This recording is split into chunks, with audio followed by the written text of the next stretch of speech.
Politics பேசுறான். Politics. எடப்பாடியாரால் கட்சியிலிருந்து நீக்கப்பட்ட செங்கோட்டையன் தாவேகாவுக்கு தாவுகிறார் அப்படின்னு ஒரு செய்தி வந்து நேற்று இரவுல இருந்து கசிய விட போயிடுது. முதல்ல பிடிஆர் போறாருன்னு சொல்லி பிடிஆருக்கு துண்டெல்லாம் போட்டு பண்ணிட்டு இருந்தாங்க. அது அந்த இதெல்லாம் ஒன்றும் செல்ஃப் எடுக்கலைங்க. இப்போ அடுத்து செங்கோட்டையன் அவங்க ஒண்ணு புரிஞ்சுக்கிட்டாங்க, இந்த ஜோக்கரை வச்சு ஒண்ணும் பண்ண முடியாது. உண்மையான அரசியல்வாதி 4 பேர் வந்தா இது ஒரு கட்சி தான் இல்ல நம்புவாங்கன்னு அவர்களே புரிந்து கொண்டு இந்த மூஞ்சி வியாபாரம் ஆகாதுன்னு அவங்க புரிஞ்சுட்டாங்க. அந்த விஷயத்துல பாராட்டணும். இவருக்கு செங்கோட்டையன் கதை என்னன்னா, போன வாரம் திருப்பூருக்கு ஒரு இளவுக்கு போயிருக்காப்ல. இளவு வீட்டுக்கு கூப்பிட்டு போறது கிடையாது, விஷயம் தெரிஞ்சா போறதுதான். பொதுவா அவர் தொகுதியிலே சென்னையில் இருந்தாருன்னா ஊரில் ஏதாவது கெட்டது நடந்துருச்சுன்னா போனாப்புலன்னா முதல் வேலை ட்ரெயின் விட்டு இறங்கினோடனே முதல் வேலை போய் அந்த வீட்டுக்கு போய் என்ன கேட்டு தான் போகிறது. அதனால தான் இத்தனை தடவை ஒரு எம்எல்ஏவா இருக்காரு. அப்படி ஒரு கேதம் கேட்க போனது, கேதம் கேட்கப்பட்ட வீடு அதிமுகவுடைய மாவட்ட பொறுப்புல இருக்காரு. அவரை கட்சி விட்டு நேற்றுக்கு எடப்பாடி நீக்கி விட்டார். ஜெயலலிதா கூட கல்யாண வீட்டுக்கு கூப்பிட்டாதான் ஓஹோ எனக்கு எதிர்கட்சி, அதாவது திமுகவில் இருப்பவர்களை ஊருக்குள்ள பழக்கங்கிறதுனால கல்யாணத்துக்கு கூப்பிட்டா அவங்களை கட்சி விட்டு நீக்கி விட்டுரும். இங்கேருந்து போட்டோ அனுப்புவாங்க, ஃபேக்ஸ் அனுப்புவாங்க. அம்மா பாருங்கம்மா, தமிழ்நாட்டிலேயே ஒரு ஃபேக்ஸ் மிஷின் நிக்காம ஓடிக்கொண்டிருந்தது என்றால் ஜெயலலிதாவுடைய வீட்டுல இருந்த ஃபேக்ஸ் மிஷினும் கட்சி ஆபீஸ் கூட இல்ல. கட்சி ஆபீஸ்க்கு அந்த வருஷத்துக்கு 2 வாட்டி தான் வரும். அதனால வீட்டு ஃபேக்ஸ் மிஷின் தான் நிக்காம ஓடுவாங்க. அதுல இதெல்லாம் தான் வரும். ஜெயலலிதா ஃபேக்ஸ்ன்னு அடிச்சாலே கூகுள்ல வந்துடும். ஜெயலலிதா ஹோம் ஃபேக்ஸ் அப்படின்னு அப்பயே நான் சொன்னது 2000லேயே அடிச்சா நம்பர் வந்துடும். அந்த நம்பரை வச்சுக்கிட்டு எவ்வளவு பேர் மிரட்டிட்டு அடைஞ்சாங்க. நகர செயலாளர்லாம் காட்டுவாங்க, ஆடு செயலாளர் பார்த்துக்க உன்னை பத்தி எழுதி அம்மாட்ட அனுப்பிடுவேன் அப்படின்னு, இந்துல எழுதிடுவேங்கிற மாதிரி. அதான் சரி, இது உண்மை என்றால் செங்கோட்டையன் தாவேகாவுக்கு போக போகிறார் என்றால் இதுக்கு மேல எடப்பாடி விஜயுடன் கூட்டணிக்கு குத்த வைப்பதுல காத்திருப்பதுல எந்த பொருளுமே இருக்காது. இவர் தனியா போறதும் இல்லாம பன்னீரை நம்பி போன சிலரையும் சேர்த்துக்கிட்டு செல்வதாக வேற சில ஊடகவியலாளர்கள் பச்சி சொல்லுகிறது அப்படின்னு சொல்றாங்க. அப்ப இப்படி நடந்ததுன்னா அது ஒரு நல்ல விஷயம். ஏன்னா தாவேகா தன் தலைமையில ஒரு மக்கள் நல கூட்டணியை அமைப்பதற்கு இது ஏதுவாக இருக்கும். அதுக்கு தடையாக இருப்பது யாருன்னு பார்த்தா இந்த விஜயை சுற்றி இருக்கக்கூடிய அல்லக்கைகள் தான். ஏன்னா இந்த 1.5 வருடத்துல எந்த ஒரு முக்கியமான அரசியல்வாதியோ ஒரு சீனியர் பொலிட்டீஷியனோ விஜயை நம்பி செல்லாததற்கு காரணமும் அதுதான். பெரிய கட்சிகள்ல சீட்டு கிடைக்காமல் இருப்பவர்கள், சைட்லைன் பண்ணப்பட்டு இருப்பவர்கள், ஆல்ரெடி முன்பு பெரிய பதவிகள் இருந்தவர்களுக்கு இது ஒரு நல்ல வாய்ப்பு. விஜய் கட்சி ஆரம்பிச்சிருக்காரு, அது பரபரப்பா இருக்கு. இன்னைக்கு யார் என்னன்னே தெரியாத யூடியூப் சேனல் நடத்திட்டு இருந்த ராஜ்மோகனுக்கும் எல்லா கட்சியிலும் வாய் வச்சிருந்த லயோலா மணிக்கும் கிடைக்கக்கூடிய ஊடக வெளிச்சம் கூட முன்னாள் அமைச்சர்களாக இருந்து இன்னைக்கும் அரசியல்ல இப்ப கேசி பழனிசாமி இருக்காருன்னு வைங்க, அவர் எம்பியா இருந்தவர், அவர்கிட்ட இருக்கிற சொத்து பத்துடைய லெவல் என்ன, அவருக்கு கிடைக்கிற ஊடக வெளிச்சத்தை விட இவங்களுக்கு எல்லாம் அதிக ஊடக வெளிச்சம் கிடைக்குது. அப்ப இதை எதிர்பார்த்தாவது அவங்க சேர்றதுக்கெல்லாம் விருப்பம் தெரிவிப்பாங்க தான். ஆனால் ஏன் அது நடப்பதில்லை? ஆல்ரெடி இருக்கக்கூடிய பெரிய கட்சிகள்ல இருந்து முக்கிய நிர்வாகிகள் யாரும் விஜயை நம்பி வருவதில்லை. அதற்கு காரணம் என்னவென்றால் இந்த அல்லக்கைங்க அவங்கள விஜயை பார்க்க விட மாட்டாங்க. முதல்ல ஒரு கட்சி ஆபீஸ்னா கட்சி ஆபீஸ்னு ஒன்று இருக்கணும், அங்க தலைவர் வரணும், தலைவரை அணுகுவதற்கு எளிதாக இருக்கணும். இதெல்லாம் முதல்ல இருக்கணும்ல. முதல்ல அவரை பார்ப்பதற்கே ஏறி குச்சி தான் ரசிகர்கள் மொட்டை மாடியில் போய் குத்த வச்சு உட்காந்து பார்க்குறாங்க. கடைசியில் அவனை மெண்டல் எவனோ நிர்வாகி தான் விஜயை பார்த்து விஷயத்த சொல்லலான்ட்டு வந்திருக்கான். எவனோ மொட்டை மாடியில் குதிச்சு 2 நாளா காத்துட்டு இருந்தான்.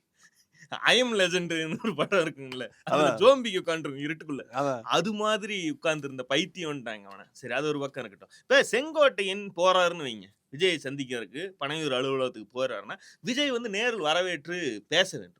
ஏன்னா அவர் பல முறை அமைச்சராக இருந்தவர். எம்ஜிஆருடைய 2வது மினிஸ்ட்ரியிலேயே மினிஸ்டரா இருந்தவர். 77 எம்எல்ஏ, அடுத்த டைம்ல மினிஸ்டர். இவ்வளவு புகழ் வாய்ந்த ஒருவர் வரும்போது விஜய் அதற்கு உண்டான மரியாதையை கொடுக்க வேண்டும். இது கொடுக்கலைன்னா அவங்களும் போக மாட்டாங்க. அதாவது இது வெறுமனே மரியாதை சம்பந்தப்பட்ட விஷயம் மட்டும் இல்ல. அதாவது அதிமுகவில் இருப்பவர்களுக்கு அப்படியான சுயமரியாதை தொடர்பான பிரச்சனை எல்லாம் இருக்காது. ஆனா பாயிண்ட் ஆஃப் கான்டாக்ட்னு ஒன்று இருக்கு.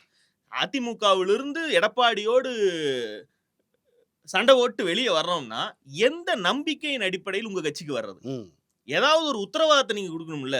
அது சீட்டு தொடர்பானதோ, பொறுப்பு தொடர்பானதோ, மாநில பொறுப்பு, என்ன வேலை நான் செய்ய போகிறேன் அப்படிங்கிறதுக்கு ஒரு உத்தரவாதத்தை கட்சியுடைய தலைமை கொடுக்கணும். அது கொடுக்கக்கூடிய இடத்தில் விஜய் இருக்கிறாரா? அந்த இடத்துக்கு நம்மளை விடுவாங்களாங்கிற டவுட் செங்கோட்டையன் போன்றவர்களுக்கே இருக்கும். இந்த பாயிண்ட் ஆஃப் கான்டாக்ட் யாருங்கிறதா விஷயம். அவர்கள் நேரடியாக விஜயோடு டீல் பண்ண முயற்சி பண்ணுவாங்க. புஷியை பார்க்கணும், ஜானை பார்க்கணும், அதுக்கப்புறம் தான் நீங்க வந்து மெயினை பார்க்க முடியும் அப்படின்னா அது வந்து செட் ஆகாது. ஜெயலலிதா இருந்தபோது கூட நம்பர் 2 ஆன சசிகலாவை எப்போது வேண்டுமானாலும் போய் சந்திப்பதற்கான ஒரு வழி இவர்களுக்கு இருந்துச்சு. பங்களாக்குள்ள போயிட முடியும். ஆமா. அம்மா ரூமுக்கு தான் போக முடியாது.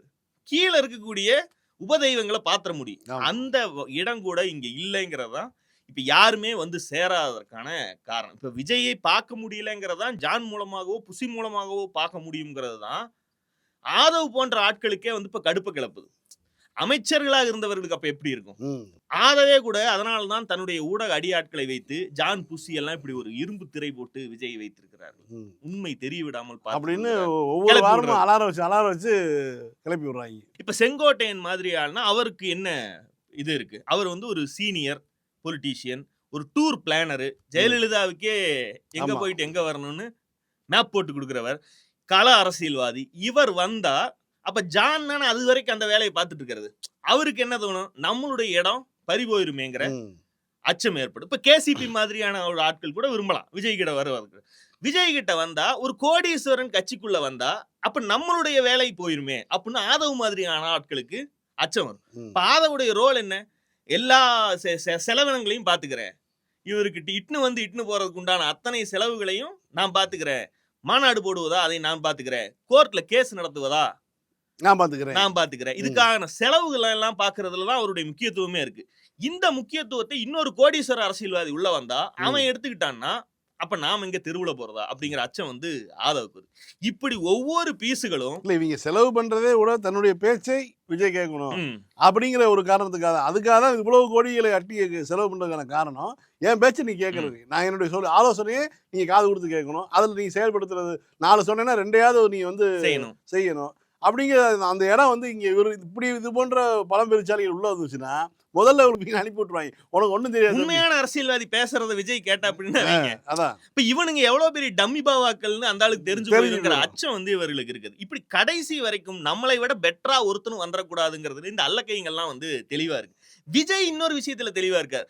நம்மளை விட புத்திசாலி எவனுக்கும் இந்த கட்சியில இடத்தை கொடுத்துடக்கூடாது. அவன் கடைசியில நம்மளையவே விபூதி அடிச்சிருவானுங்கிற அச்சம் இருக்கு. இப்படியாக இவர்களுடைய வண்டியை ஓட்டி கொண்டிருக்கிறார். இதுக்கு மறுபக்கம் வந்து எப்படியாவது அதிமுக பாஜக கூட்டணிக்கு இவரை வர வைத்து விட வேண்டும் அப்படிங்கறதுக்கான முயற்சிகள் நடக்குது. சிபிஐ விசாரணை கூட இன்றைக்கு 2வது நாளாக வண்டி ஏறி உள்ள போயிட்டு வர்றாங்க. இன்னைக்கெல்லாம் வந்து நிர்மல்குமார் லைட்டா பிசடிக்கிற மாதிரி தான் தெரியுது. வெளியே வந்துட்டு அவர் என்ன சொல்றா, அப்படி இதற்கான குற்றவாளிகள் எங்கு வேண்டுமானாலும் இருக்கலாம், நம்மை சுற்றியே கூட இருக்கலாம். ஸோ இந்த சதி செயலில் ஈடுபட்ட குற்றவாளிகள் இந்த இடத்துல சுற்றி கொண்டு இருக்கலாம், பக்கத்திலே இருக்கலாம், இங்கே சுற்றி கொண்டு இருக்கலாம். ஸோ அவர்கள் அனைவரும் சட்டத்தின் முன் நிறுத்தி தண்டனை கிடைக்க வேண்டும் என்றுதான் எங்களுடைய ஒரே எண்ணம். உயரமா கூட இருக்கலாம், அவர் வந்து வண்டிக்குள்ள கூட இருந்திருக்கலாம் அப்படிங்கிற அளவுக்கு லைட்டா அப்ரூவரான ஹார்லிக்ஸ் சாத்துக்குடி எல்லாம் தருவாங்க அப்படின்னு அவர் ஒரு பிசர் அடிக்கிறார். பாப்பா அது எப்படி போகுதுன்னு. ஓபிஎஸ் வந்து புதுக்கட்சி ஆரம்பித்து ஒரு புது குண்டை போட போறேன், நான் 15ஆம் தேதி எடுக்க போற முடிவுல தமிழ்நாட்டு அரசியலை கிடுகிடு நீங்களே வந்து வருத்தப்படுவீங்க அப்படின்னு அதிமுகவை பார்த்து. ஏன் அந்த வேலையை செய்ய சொல்லி என்ன தள்ளாதீங்க. என்ன பண்ண போறான்னு தெரியல. நான் கூட ஏதோ வித்தியாசமா ஏதோ பண்ண போறாருன்னு பார்த்தா அடுத்து வைத்திலிங்க வந்து பேசி அதை வெளிப்படையா சொல்லிட்டார். புது கட்சி ஆரம்பிச்சு இவங்களை ஒழிக்கிறதே நம்மளுடைய ஒரே கொள்கையாக வைத்து திமுக ஒழிக்கிறதுக்கு தான் அதிமுக ஆரம்பிக்கணும்னு ஆரம்பிச்சாங்க. எடப்பாடி ஒழிப்பதற்கு நம்ம ஒரு கட்சி அதிமுக ஒழிக்கிறது இன்னொரு கட்சி அப்படின்னு அவங்க ஒரு பக்கம் கிளம்பி இருக்காங்க. இதுல வந்து விஜய் டீம் விரும்புறது என்னன்னா காங்கிரஸை. அவர்களுக்கு வந்து பீகார் தேர்தலுக்கு முன்பு வரைக்கும் அதுல ரொம்ப ஹோப்ஃபுல்லா இருந்தாங்க. இங்க இருக்கக்கூடிய பதவியில் இல்லாத கோஷ்டிகளும் கூட அதுக்கு தீனி போடும் விதமாக நாங்க அங்க போய் பாக்குறோம், விஜய் கூட போறோம்னு சொல்லிட்டு இருந்தாங்க. இப்போ ஒருத்தரும் பேச காணோம். பீகார் தேர்தல் முடிவுகளுக்கு பிறகு காங்கிரஸுக்கு திமுக கிட்ட இந்த மாதிரி சீண்டி விளையாடக்கூடிய தைரியம்லாம் சுத்தமா இல்ல. ஆனா வந்து ராகுல் காந்தி களை எடுப்பதற்கான வாய்ப்பு இருக்கு அப்படின்னு தான் எனக்கு தோணுது. ஏன்னா இப்ப இவரு பாத்தீங்கன்னா கார்த்திக் சிதம்பரம்லாம் சாணக்கியால பேட்டி கொடுக்குறாரு. எத்தனையோ சேனல் இருக்கு, பேட்டி கொடுக்கறக்க ஆள் பேட்டி யாரும் கேட்கறதே இல்லையா? ரங்கராஜ் பாண்டே தான் கேட்கறாப்ல. ரங்கராஜ் பாண்டே கிட்ட பேட்டி கேட்டா வாயை புடுங்கி ராகுல் காந்தி ஓட்சோரி என்ற பெயரில் ஏமாற்றி கொண்டிருக்கிறார் அப்படிங்கிற கேள்வியை தான் திரும்ப திரும்ப 1 மணி நேரமா அதை நோக்கியே கொண்டு போற. அதுக்கு டிஃபெண்ட் பண்ணவே உன்னால முடியல. அப்ப சங்கி கிட்ட போய் பேட்டிக்கு உட்கார்ந்தா இதுதான் நடக்கும். அப்ப இவர்கள்லாம் வந்து என்ன ஐடியால இருக்காங்க? இது மாதிரியான ஆட்களை எல்லாம் ராகுல் காந்தி களை எடுக்க விரும்புகிறாரா? அதற்கான வாய்ப்புகளும் இருக்குதானே செய்யும். ஏன்னா காங்கிரஸ் வந்து ஒரு அமீபா மாதிரி, அது எப்ப எந்த வாழை வெட்டி விடும், எப்ப சேர்த்திக்கும்னே தெரியாது. மற்ற கட்சிகள் எல்லாம் வெட்டிக்கிட்டு போனாங்கன்னா வெட்டிக்கிட்டு போனவங்க நம்மளை திட்டுவாங்க. அதான் வைகோ திமுகல இருந்து போறாங்க, திமுகவை திட்டுவதே தான் ஒரு முழு நேர வேலையா வச்சிருப்பாரு. எம்ஜிஆர் திமுகல இருந்து போறாங்க, திமுகவை திட்டுவதே. ஆனா காங்கிரஸ்ல இருந்து பிரிஞ்சுக்கிறாங்கல்ல, அவங்க யாராவது காங்கிரஸ் திட்டிக்கிறத பாத்துங்களா? விஜய்காஸ் என்ன பண்றாரு இன்னைக்கு வரைக்கும் திட்ட மாட்டாரு. அவங்களுக்கு அது பிரச்சனையே கிடையாது. அது வந்து ஃப்ரெண்ட்ஸ் வித் பெனிஃபிட்ஸ் மாதிரி அது ஒரு ஜாலியா நூதனமான இது. அவங்க வந்து பிரிஞ்சு போனதுக்கு காரணமும் கிடையாது. அதிகார போட்டி மட்டும்தானே தவிர கொள்கை ரீதியாக ஒரு பாலிசி வைஸ் ஒரு டிசிஷன் எடுத்து டிசிஷன் பிடிக்கல அப்படியெல்லாம் அவங்க கோச்சு 96 ஜெயலலிதா ஆட்சி காலத்துல ஜெயா காங்கிரஸ்னே ஒரு 9 எம்எல்ஏ தனியா இருந்தாங்க. உள்ளுக்குள்ள அவங்களும் அறிவிச்சுக்கிட்டாங்க வைரம் ஜெயா ரசிகர் அது அப்படி சொன்னா ஓட்டு வாங்க முடியாதுங்கிறதுனால ஜெயா காங்கிரஸ்னு டீசெண்டா வச்சிருந்தானுங்க. அதான் அந்த ஜெயா காங்கிரஸுடைய சேட்டை தாங்க முடியாம தான் தமிழ் மாநில காங்கிரஸ்னே உருவாச்சு 96. அதுக்கு அந்த அளவுக்கு அவங்க அந்த ஜெயா காங்கிரஸ் அட்டகாசம் ஓவரா இருந்துச்சு. ஸோ அப்படியான ஆட்களை எல்லாம் பத்தி விட்டா அவங்களையும் கொண்டு போய் தாவேக்கா கூட சேர்த்து விட்டோம்னு வைங்க, கட்சி காங்கிரஸா திமுக கூட கூட்டணியில் இருக்கணும். அது தேவைப்படுது. இந்தியா கூட்டணி அப்படிங்கிற டேக் வேறு யாரையும் விட காங்கிரஸுக்கு ரொம்ப தேவைப்படுது. அதுல அதிக எம்பிக்களை வைத்திருக்கக்கூடிய கட்சியான திமுகவுடைய தயவும் தேவைப்படுது. ஆனா காங்கிரஸுக்குள்ளேயே எம்எல்ஏ எம்பி எந்த பதவியும் இல்லாமல் இருக்கக்கூடிய ஆட்கள், இது மாதிரி ஆட்களை கொண்டு போய் தாவேக்கா கூட விட்டா, தாவேக்காவும் நமக்கு ஒரு காங்கிரஸின் ஒரு பகுதி வந்திருக்கு, இதை வைத்து ஆறுதல் அடையும். சரோஜா தேவி யூஸ் பண்ண சோப்பு டப்பாங்கிற மாதிரி இதை வச்சு அவங்களும் தன் தலைமையில் ஒரு கூட்டணி அமைப்பதற்கான ஒரு வாய்ப்பு ஏற்படும். அதை நோக்கிதான் அவங்க பயணம் பண்றாங்கன்னு தெரியுது எல்லா கூறும். இந்த தற்குறியும் கூட அதிமுக பக்கம் போகாமல் இப்படி செங்கோட்டையன், வைத்திலிங்கம், காங்கிரஸ்ல இருந்து வரக்கூடிய திருச்சி வேலுசாமி, இது மாதிரியான ஆட்களை எல்லாம் வைத்து குழந்தைங்க எல்லாம் சொப்பு சாமான் வச்சு ஒரு சமையல் பண்ணும்ல, அது மாதிரி பண்ண வச்சுட்டா அதுங்க பாட்டுக்கு ஒரு 3 மணி நேரத்துக்கு எலெக்ஷன் முடியற வரைக்கும் உனக்கு ஒரு வேலை வேணும், பூதத்துக்கு வேலை கொடுத்த மாதிரி கொடுத்து உட்கார வச்சிடலாம் அப்படின்னு எல்லாம் பிளான் பண்றாங்க. அதை நோக்கிதான் நகர்ந்துகிட்டு இருக்கு அரசு. இதற்கிடையில ஆளுநர் வேற காலச்சக்கரம் நரசிம்மா கிட்ட ஒரு இன்டர்வியூ கொடுத்திருக்காரு. காலச்சக்கரம் நரசிம்மா யாருன்னா நம்ம ஏற்கனவே பேசியிருக்கோம், ஜெயலலிதாவுடைய ரகசிய சிநேகிதர். அவர்கிட்ட ஒரு பேட்டி, ராஜ்பவன்ல வைத்து ஒரு பேட்டி, மிக முக்கியமான விஷயங்கள் எல்லாம் பேச போறோம். ரொம்ப நாளா இவர் பேசாம இருந்தனால இவருக்கு முதலமைச்சருக்கே பொக்குன்னு இருக்கும். நீ என்னப்பா ரொம்ப நேரமா பேசாம இருக்க, நீ ஏதாவது பேசுனாதானே எங்களுக்கு ஒரு பாயிண்ட் கிடைக்கும், வரப்போது நீ பாட்டுக்கு அமைதியா இருக்க அப்படின்னு நினைச்சிருப்பாரு. அதுக்கு தகுந்த மாதிரி ஆளுநரும் ஒரு பேட்டியை கொடுத்துட்டாருவீங்க. தமிழ்நாட்டில் சில சக்திகள் தமிழ் மொழியை வெறுப்பு பிரச்சாரத்துக்கு பயன்படுத்துகின்றன. கண்டுபிடிச்சிட்டாரா போலீஸ்காரரு அப்படின்னு யாருக்கு கொடுத்திருக்காருங்க? தமிழ் ஜனம் தொலைக்காட்சி, செய்தி தொலைக்காட்சிக்கு இந்த பேட்டி அளிச்சிருக்கு. அதிரடியான கேள்விகள், அசர வைக்கும் பதில்கள். தமிழக ஆளுநர் ரவி பங்கேற்கும் சிறப்பு நேர்காணல். நேற்று அந்த பேட்டி வந்து எல்லா பேப்பர்லயும் அரை பக்கம் விளம்பரங்க. ஏதோ ரஜினிகாந்த் பேட்டி 96 பேட்டி கொடுத்தாருல்ல, அது அந்த அளவுக்கு ஹைப் ஏத்தி இருக்காங்க அந்த பேட்டி. தமிழ்நாட்டு மக்களுக்கு சேவை செய்ய வாய்ப்பு கிடைத்ததில் மகிழ்ச்சி. தமிழ்நாட்டுல பாதுகாப்பு பிரச்சனைகள் இருக்கின்றன. இங்கு தேச விரோத சிந்தனைகளும் பயங்கரவாத போக்கும் நிலவுது.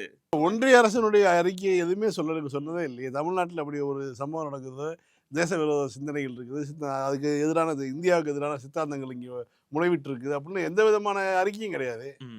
என்ஐஏ வந்து அவ்வப்போது நடவடிக்கை எடுத்து வருதுதான். இதை விட தமிழகத்தில் நிலவக்கூடிய அரசியல் கலாச்சாரம் தான் ரொம்ப கவலை தருகிறது. இப்ப சொன்னதை விட இது இருக்குதான், பாம்பெல்லாம் வச்சுட்டு போட்டு அதெல்லாம் பிரச்சனை இல்லை, அதெல்லாம் பிரச்சனை இல்லை. வடக்கு போன வாரம் பாம்பு அடிச்சிருக்கு, அதை விட்டுவிட்டு அது இருக்கட்டும். ஆனா வந்து இங்க வந்து அரசியல் கலாச்சாரமே எனக்கு கவலை தருகிறது. நாட்டுடைய மற்ற பகுதிகளில் இருந்து தமிழ்நாடு வந்து தன்னை தனிமைப்படுத்திக் கொள்கிறது. இது நல்லது இல்ல. யாருக்கு? எங்களுக்கு தான், பிஜேபிக்கு நல்லது இல்ல. தமிழ்நாடு நாட்டுடைய பிற பகுதிகளில் இருந்து தன்னை தனிமைப்படுத்திக் கொள்வது அவங்களுக்கு எப்படி எந்த வகையில தனிமைப்படுத்தி? பிஜேபிக்கு ஓட்டு போடுறது இல்ல. 40க்கு 40 பிராந்திய கட்சிகளே வந்து இந்தியா கூட்டணியை வெற்றி பெற்றுகிறது. பாஜகவுக்கு எதிரான கூட்டணி வெற்றி பெற்று விடுகிறது. பாஜக ஆட்சி செய்வதற்கான வழிவகை ஏற்படுவதில்லை.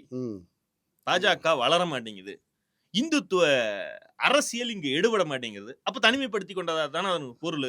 ஆமா, பிரச்சனை என்னன்னா இந்தியாவிலே வந்து அதிக கோயில்கள் உள்ள மாநிலம் தமிழ்நாடு. இந்து கோயில்கள் 78,000 கோயில்கள் வந்து அறநிலையத்துறையினுடைய கணக்கின்படியே இருக்குது. இந்த டேட்டா எங்கேயாவது சுத்துச்சுன்னா வட இந்தியர்கள்லாம் மண்டே அடிச்சுக்குவானுங்க. எப்படி இது பாசிபிள்?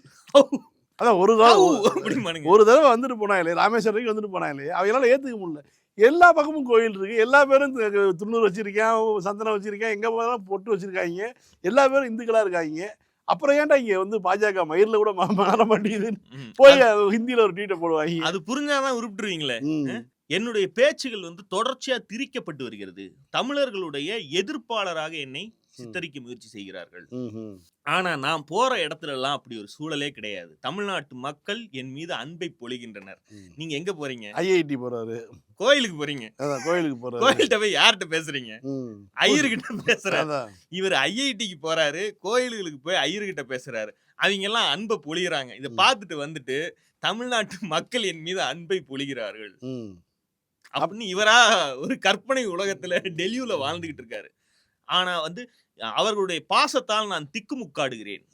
நான் தமிழ் எதிர்ப்பாளராக இருந்தால் இப்படி ஒரு வரவேற்பு எனக்கு கிடைக்குமா?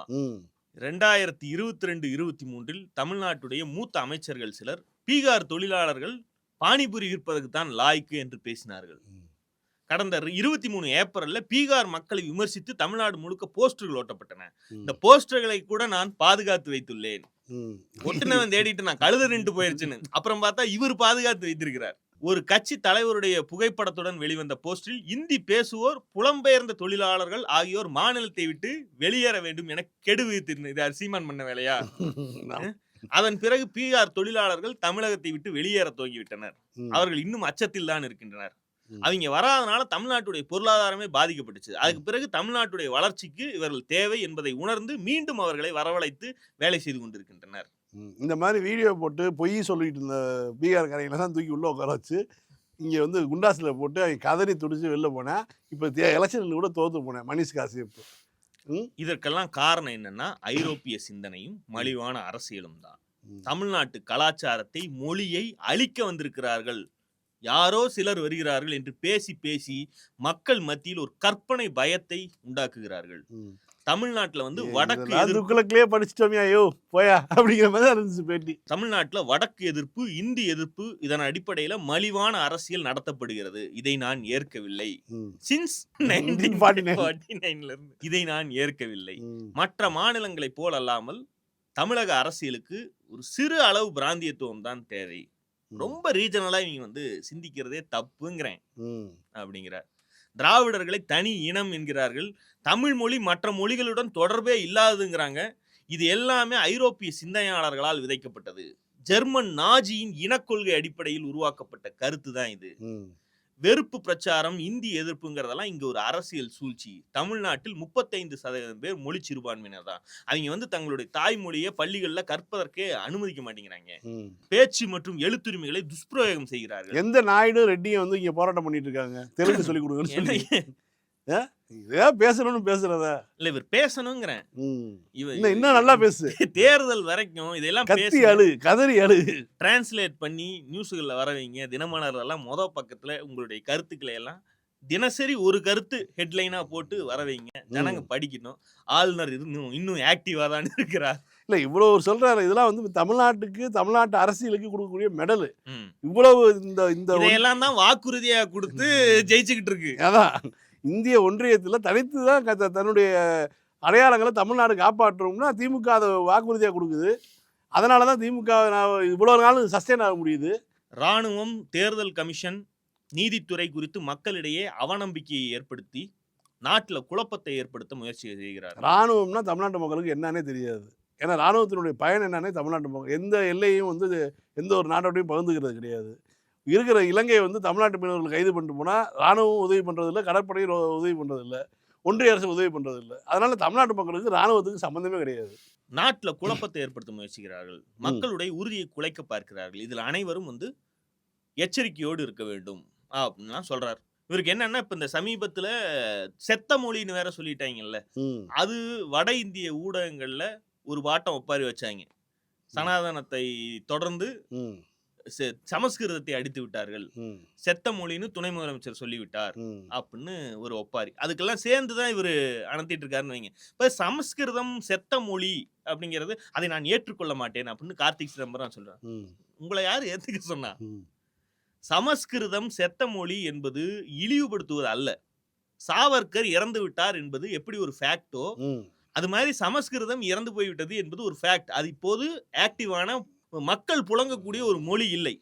அது அந்த காலத்திலேயே கூட மந்திர உச்சாரணங்கள் செய்வதற்கான ஒரு மொழி மட்டும்தான். அன்றைக்கும் மக்கள் பேசிய மொழி பிராகிருதம். சமஸ்கிருதம் என்னைக்குமே இது மாதிரி மந்திரம் சொல்லுவதற்கான டாக்குமெண்டேஷன் லாங்குவேஜ் மட்டும்தான். அப்ப அதையும் கூட இன்றைக்கு ஏன் சொல்கிறோம் என்றால், ஒரு செத்த மொழிக்கு மோடி அரசு ஒதுக்கக்கூடிய நிதியுடைய அளவுக்கும் தமிழ் உள்ளிட்ட தென் மாநில மொழிகளுக்கான ஒதுக்கக்கூடிய நிதியின் அளவுக்குமான வேறுபாட்டை சொல்வதற்கான அதுக்கு கொடுக்கறையே இதுக்கு ஏன் கொடுக்க முடியல மாட்டேங்குது. இல்லாட்டினா நீ செத்த மொழின்னு சொல்லணும். இந்த தலையெழுத்த வேர்த்தா வடியுது. எந்த கண்டெக்ஸ்ட்ல சொல்றாங்கன்னு பார்க்கணும்ல. இதுல வந்து சங்கிக ட்ரிகர் ஆகி சமஸ்கிருதம் சாகல, ஆரியம் போல் வழக்கொழிந்து போகாமல்னு சொல்லியாச்சு. ஆரியம் வழக்கொழிந்து போயிருச்சு. அதனாலதானே சொல்றோம். இதுல கார்த்தி சிதம்பரம் பேசுறாப்புல அப்படி சொல்ல மாட்டேங்கிறாப்புல. நீ சொல்லாதனாலதான் நீங்க வந்து இப்படி இருக்கீங்க, காங்கிரஸ் இப்படி இருக்குங்கிறது ஒண்ணு. சிதம்பரம் அவர்கள் வந்து சிதம்பரம் வந்து கருப்பு சிவப்பு நூல்ல வந்து ஒரு அவருடைய இதை எழுதியிருக்காரு. திமுகவை அவர் எப்படி பாக்குறாங்கிறது. அவருக்கு இருக்கிற அந்த அறிவு அவர் பிள்ளைக்கு 1% கூட இல்லைங்கிறது தான் தொடர்ந்து தன்னுடைய பேட்டிகள் மூலமா அவர் தெரிவிச்சுட்டு வர்றாரு. இதுல சங்கிக ட்ரிகர் ஆகி சமஸ்கிருதம் சாகல, உங்களுடைய பெயர்கள்லயே அது உயிரோட தான் இருக்கு. இருக்கட்டும். இல்ல அப்போலான்னு ஒரு ஆஸ்பத்திரி வச்சிருக்காங்க, கிரேக்க மொழி உயிரோட இருக்கு அப்படின்னு அதுக்கு பொருளா அது ஒரு ஸ்டைலுக்காக வச்சிருக்காங்கயா. ஸ்டாலின் அது வந்து சமஸ்கிருத பேர், அது ரஷ்ய பேரா, ஏன்டா உயிரை வாங்குறீங்க. அதாவது அட்லீஸ்ட் இவர்கள் திட்டி எழுதுவதையாவது சமஸ்கிருதத்திலேயே எழுதலாமே. கோபம் வந்தா திட்டுறா. சமஸ்கிருதத்துல திட்டினா சமஸ்கிருதம் உயிரோட இருக்குங்கிறது பொருள். நீ திட்டுறதுக்கு தமிழையும் இங்கிலீஷையும் தான் நீயே பயன்படுத்திட்டு இருக்க. அது உயிரோடு இல்லைங்கிறது வந்து திட்டுறதுக்காக எல்லாம் சொல்லடா, அது ஒரு ஃபேக்ட். அது ஏன் உங்க மனமண்டைக்கு ஏற மாட்டேங்குது? அது எனக்கு சமஸ்கிருத வாத்தியார் ஒருத்தர் இருந்தார். அவர் வந்து என்னன்னா, நீங்க சமஸ்கிருதம் ஆமா அதையும் விட்டு வைக்கல. அவர் வந்து உள்ள வந்தோடனே உத்திஷ்டந்து அப்படிம்பாரு. அதாவது எந்திரிக்கணுங்கிறதையே அவர் சொன்னதுக்கு அப்புறம் செய்வாங்க. அதுக்கப்புறம் உபவிசந்து அப்படின்னா உட்காரணும். இது ரெண்டையும் வந்து அவர் சொல்லுவார். அதுக்கப்புறம் வந்து எல்லாரும் வந்து படம் வரைய ஆரம்பிச்சுறாங்க. வேலை முடிஞ்சு போச்சு. அவர் என்ன எடுத்தாருன்னு எவனுக்கும் படிக்கலன்னு வச்சுங்க. ஆனா சமஸ்கிருதம்ங்கிறது அவர் சொன்னாதான் தெரியும்.